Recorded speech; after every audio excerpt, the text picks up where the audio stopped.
ambitious, persistent, loyal.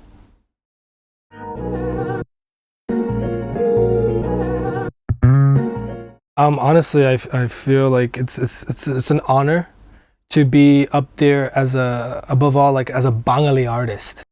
You know, to have somebody doing Bangla music to be in that stage is like because there's a lot of Bengalis out there that do like American music or other types of music that have been in that platform, but to do strictly Bangla songs, you know, and then be up on that stage is it just feels good. And obviously Ammo Abu like very influential in my life because you know they spoke with me in Bangla, like especially Silati, and both my parents speak really well Shuddho.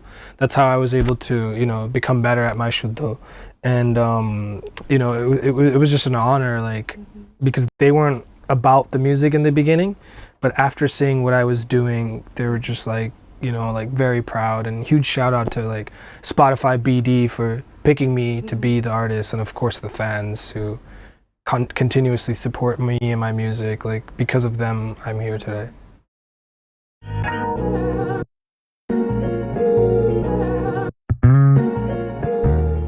I didn't really have a favorite poet, but growing up I grew up very alone.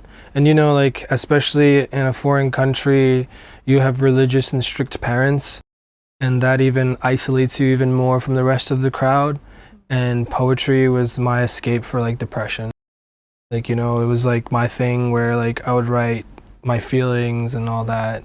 And I wasn't, well, not to be like you know saying I look better than before, but I wasn't the best looking guy back then. And you know it was very hard to like get along with people and stuff, so poetry was literally my escape from like depression and all that. It used to be like back in the days like you know but men don't share their feelings, but now it's like becoming more. Even then today it's just like it's very hard. Like there's like how many, 1 2 3 4 5 6 men, not a single female asked us how was your day today. Has anyone? No, right? It's like how are you? Has anyone asked you today like how are you doing? No one. Like you know but females they get like a bunch of DMs like hey baby how are you, you know like all that. We don't get that, you know, so it's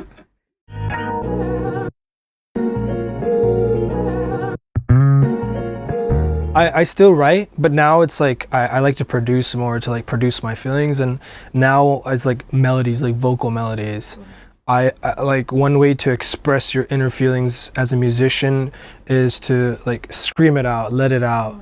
And that's why I love doing vocal melodies the most, especially like to like really emotional like guitar pieces and piano pieces. It just feels good to let it all out, because we're like very artists are very not only insecure, but I forgot what that word was. Like it's gonna come to me eventually. But we're very closed off.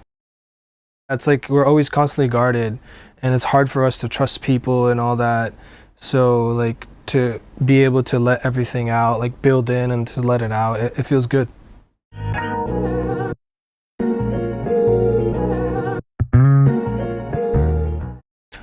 Writer's block does happen, but I'm very into sports. I play a lot of soccer, basketball, and video games. I'm like huge. You can ask Farisa. Like FIFA is like my life. Like especially in the kinetic office, like kick these guys' asses. But that's like that helps me with my writer's block to be go play sports, you know, run, and to be good at it too. Like that literally helps me. That's my like way out of writer's block. Sometimes just like doing nothing also helps. Like, you know, just like chill. Like I go to my patio and just scroll on my phone, and it takes time. Like for some people it's like a day, a week. I've never had it last more than a week, and it's like, you know, that inspiration comes back.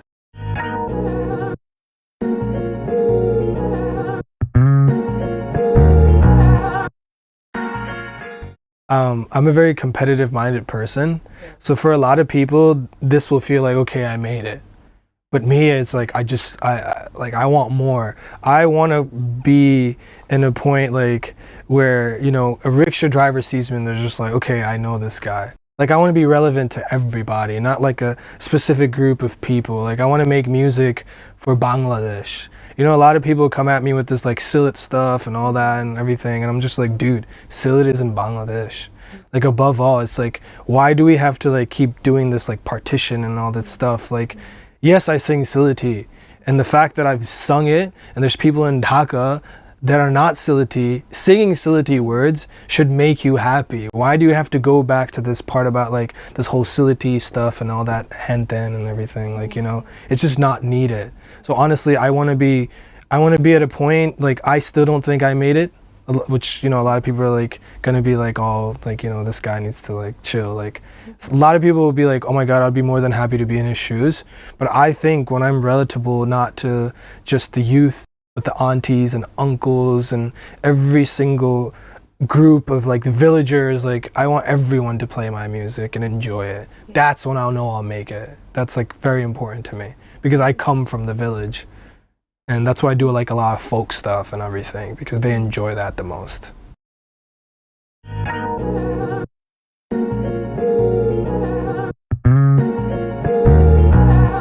You know, the funniest part is like I don't really think about it, and this is the most stupidest thing ever. Before a show, I can have like the best amazing sleep. I get so tired. I don't know why. Like I get sleepy. Like I want to take a nap.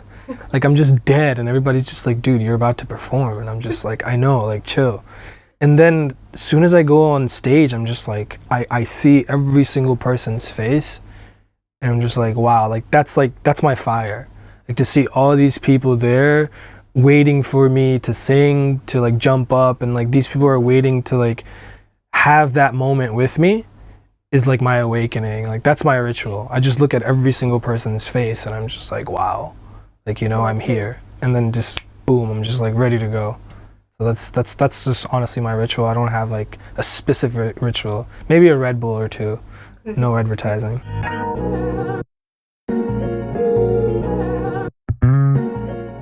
This is the first time someone has asked about Gabe. So Gabe is like my best friend, my closest friend, and growing up my only friend. And I met him through basketball. At that time, like my family grew up really poor in the U.S., like to U.S. standards. I don't want people attacking me like, oh, you're not poor. To U.S. standards, you know, there's like certain circumstances. We grew up in the lower class thing. So I needed to find a job and help my family and parents and everything. So like one thing I would do is like, I was really good at like getting to know people. And like, I met Gabe and I was like, whoever I would meet, I lived in a very well neighborhood, like people were successful. I just been like, yo, I'm looking for work. Like that was my hustle. Like I would play, everybody would like playing with me, and that's my hustle. And he's like, what do you do? And I was like, I make music. And his father worked for a radio company. So my first job, I was making jingles for like a Spanish radio company. And I made like a World Cup jingle, the Brazilian World Cup, I still remember.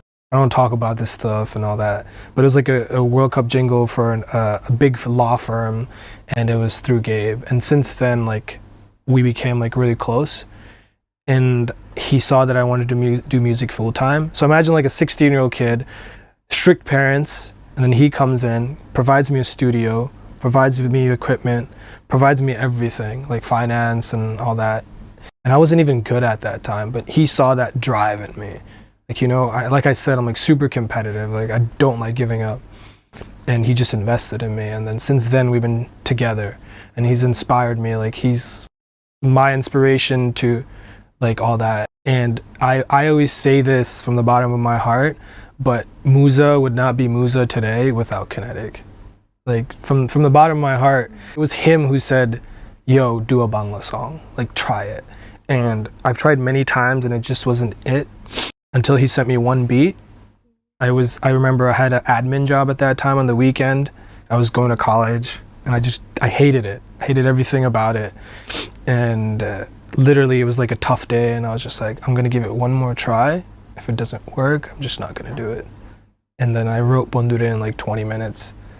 And the rest is history. So huge shout out to Shut Off, the Kinetic team, and all that. And they are the reason that I am what I am today. Farisa, like, continuously looking after me. It's like these people need to be appreciated because I don't have family in Dhaka, but anytime somebody asks, I say like Kinetic is my family. So that's the team. I forgot to mention one person. You'll probably get really mad. Of course, my brother Iqbal. Like, you know, like he's like, he came at like the perfect point in my life where I was lost as an artist and I was like confused as an artist. I was like, what am I gonna do now? Like, you know, like I was like really confused and I was still under the shadow of Bondure.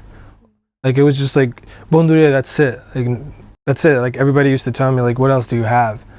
And at that time I was doing covers and he was like, yo, why don't you do like traditional Sylheti stuff? And that's when I did Noya Daman. And he was there for me during that time.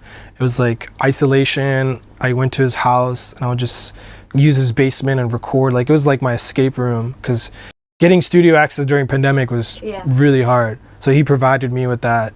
And I remember like, again, I grew up really poor.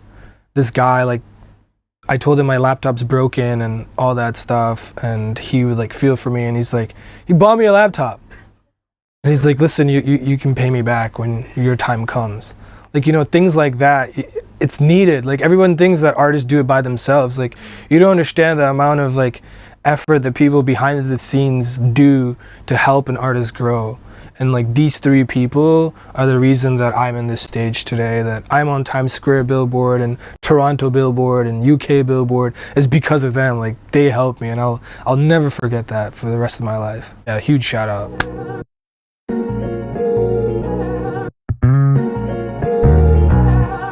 I like to handle my Instagram when it comes to like work related stuff. Sometimes I would post some things and then Sharaf would call and be like, why did you post that? Because only related to like Bangla stuff, you know, because I don't live here. I don't understand. I don't know how to read Bangla and I don't understand a lot of like things that are normal here. I mean, sorry, normal in the US, but not normal here. So it's like I have to like really be careful, like the people I'm around, the things I do and what's so not and all the things.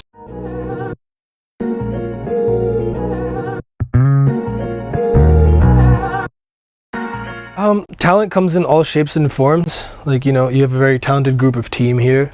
Like, you know, it's not just like talent is just like, oh, you can play guitar, you can sing and all that. Like this guy's been holding the camera like this without a tripod or anything. Like that's talent. It's just like steady too. You know, like talent comes in all shapes and forms and everything. In terms of unseeing, I love everybody that does things to my music. One thing I don't like, and I'm like really annoyed by it, is when people tag me in irrelevant stuff. That has nothing to do with me. You know, it's just like the craziest thing. I just like, I don't get it. And it's like not just one, it's like so many multiple things. Like literally, it's not even my song. You know, like somebody tagged me in Bedr Mein Jusna and I was just like, bro, what?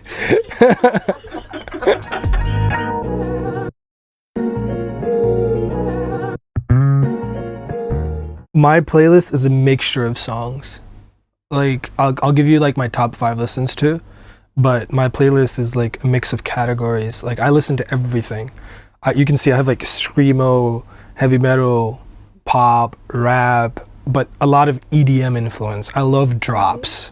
That's why all my songs have drops. Like there's not a single Muza song you will find that does not have a drop. It needs to have a drop. Like I feel like that's my identity. So I listen to a lot of EDM stuff.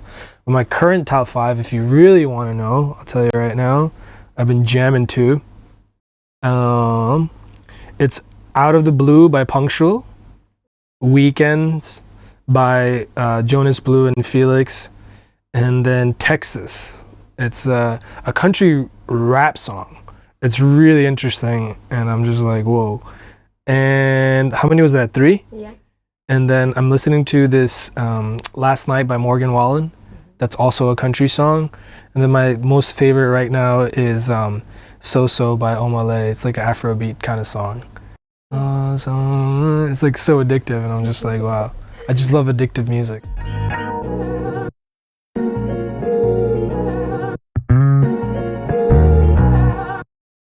English, obviously. It's like the most comfort language for me. Honestly, the most I've done right now is literally like I just stuck to like just Bangla and English now. That's it. I like completely forgot about the other languages ever since like my journey to this stage is like completely forgot. It's just because this is where I am at now in my life.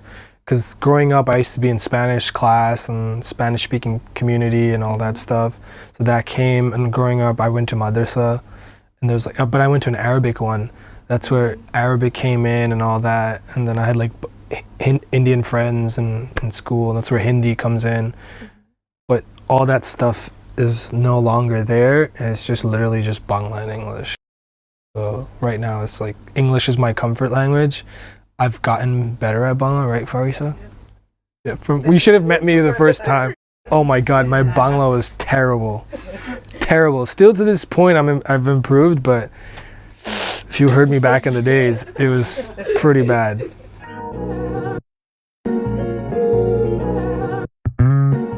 I'm like the most normal person you'll ever meet in your life.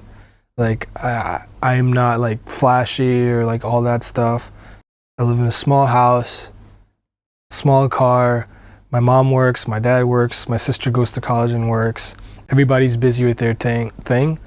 On a typical weekday, I wake up, I drink my coffee, I'll play video games, and then I'll start on my music. Sometimes if I don't feel like it, I won't even do it. And maybe like I'll have like meetings and stuff like that. I'll take a drive, errands, whatever it is. Mom would come home after work, dad will come home after work, and we eat at different times, but you know, we're all there. We don't really talk about like this, that, and my trips and everything. They just know I'm busy. But on the weekends is my favorite because mom and dad both don't work. Sister sometimes doesn't work. So everyone's inside the house at the same time. So Amma would like make breakfast. We'd wake up, have breakfast, and she would be talking back home, and they would be talking about me. And she's like, you know, my parents are very proud of me right now, and like they're happy with everything that I'm doing. But my mom, you know, she's like, I'm like, me and my mom are really close. And on the weekends, it's just like me and my mom time mostly, and just like us talking about life and everything, and her reminding me to find a wife. The most annoying conversation as a kid is just like, I'm like, bro, I'm turning 26 this month. Like, chill, I have a long time.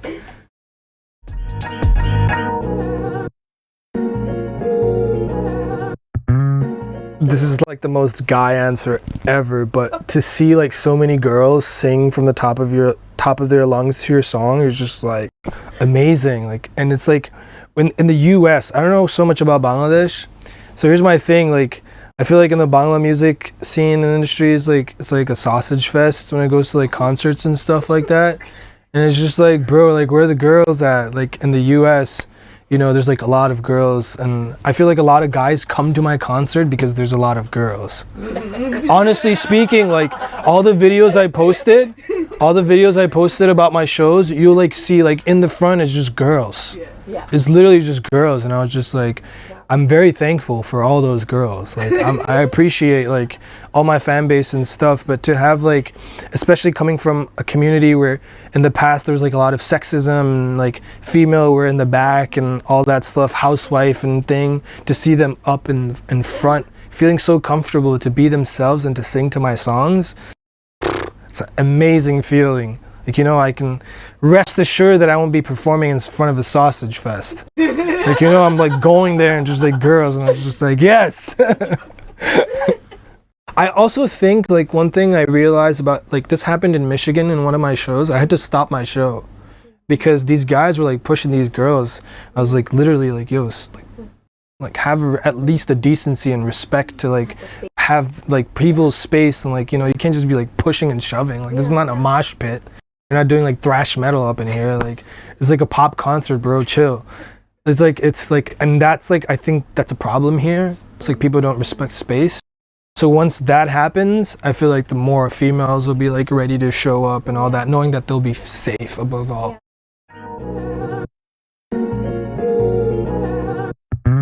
Definitely more festivals. For me, it's like I love being an artist, but sometimes I like taking a step back. And right now I'm working with so many people in terms of a producer. You know, I want to help. Like, I feel like there needs to be more female artists. I want to see female rappers. I want to see like female rock stars and all that stuff. So I think when they have that safe space, again, going back to safety, it's such an important thing, and comfort. Like music, it can't be like a business thing, like A, B kind of thing and all that stuff. Like, people have to be comfortable. And I think female don't feel comfortable in a studio situation, and that needs to change. Like, I've been trying my best to get more females, you know, that state of mind, like, I'm in good hands, you know? And another thing is, like, I love fashion. So any brands watching this, you know, like, I want to design clothing and all that stuff, jewelry. That's something I want to get into. You know, this is stupid, but I definitely want to be in like some kind of movie or something. Like, you know, like I just want to try. Like, growing up, I used to watch Bangla movie, and I just want to do that stupid like fighting scenes and all that stuff. Like, you know, just be a kid. You know, like I want to try those things, and acting and all that. Like, there's so much I want to do, and one thing that's really important for me is, like, when you're in foreign countries, they look at you and they say either Indian or Pakistan. You know, they don't never say Bangladesh. So one thing I want to do is, like, make sure that Bangladesh is known. Like, you know, there's three options. It's not just India, Pakistan. I want that third option to be like Bangladesh. And you're like, yeah. Because we have, such a big population, you know. That's one of my main goals, is like, you know, no disrespect to India or Pakistan or in whatever country, but I want Bangladesh to be up there as well. So that's my main goal, to make sure that Bangladesh is up there. And, like, you know, foreign people are coming here, going to Cox's, staying in Dhaka, you know, partying it up in the Gulshan clubs, you know.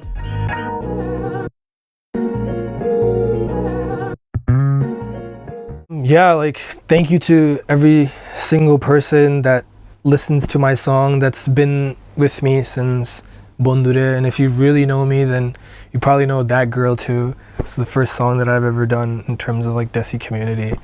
And listen, there would never be a Muza, that the same Muza that's in this point of my life, without having dedicated listeners, people sharing. Like, I've never put in a single dollar in any of my songs. That's like, in terms of promotion and all that stuff, that was all you guys, word of mouth, and, you know, just sharing my music.